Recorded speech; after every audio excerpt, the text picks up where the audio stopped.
Sylhet city কর্পোরেশনের ৩২ নং word মেজটিলা পূর্ব বাটপাড়ায় এখানে পূর্ব বাটপাড়ার বাসিন্দা নাজুয়ের বাড়ি থেকে আজকে পুলিশ চুরি করা ৬টি মোটরসাইকেল সহ নাজুয়ের ছোট ভাই নয়নকে গ্রেফতার করেছে। এই মুহূর্তে আমরা রয়েছি সিলেটের সিটি কর্পোরেশনের ৩২ নং ওয়ার্ড মেজটিলা বাটপাড়ায় এবং আমরা এখানে দেখছি যে চুরি হওয়া ৬টি মোটরসাইকেল। এই খবর পেয়ে এলাকাবাসী সহ আশপাশের অনেকেই ছুটি আছেন।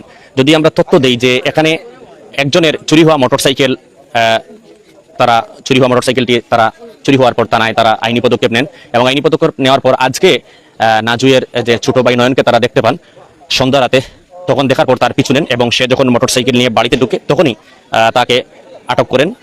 পুলিশ আসে এবং এই মুহূর্তে উপস্থিত রয়েছেন শাহপরান থানা পুলিশের ওসি ফেরদৌস আহমেদ উপস্থিত রয়েছেন, আরও পুলিশের ঊর্ধ্বতন কর্মকর্তা। কিছুক্ষণ পরেই এখানে আমরা যতটুকু শুনেছি যে পুলিশ কমিশনার আসতে পারেন এবং আমরা যদি দেখাই এই খবরটি ইতিমধ্যে সংবাদকর্মীরা এসেছেন এবং অনেক মোটরসাইকেল, আমরা যদি একটি মোটরসাইকেল দেখাই যে এই মোটরসাইকেলটি আমরা তথ্য মতে যে খবর পেয়েছি যেটি আজকে চুরি করা হয়েছে, যিনি এই প্রথমে এই খবরটি জানতে পারেন এখানে এসে যে আজকে চুরি করা হচ্ছে, চুরি করে নিয়ে আসা হচ্ছে অনেক দামি দামি মোটরসাইকেলগুলো এখানে আনা হচ্ছে। দর্শক যারা সংযুক্ত রয়েছেন সবাইকে আমরা দেখাতে চাই যে সিলেটের বিভিন্ন বিষয়ে আমরা খবর দিয়ে থাকি এবং সিলেটের বাসিন্দাদের একটি বড় সমস্যা হয়ে দাঁড়িয়েছে যে এই মোটরসাইকেল চুরি।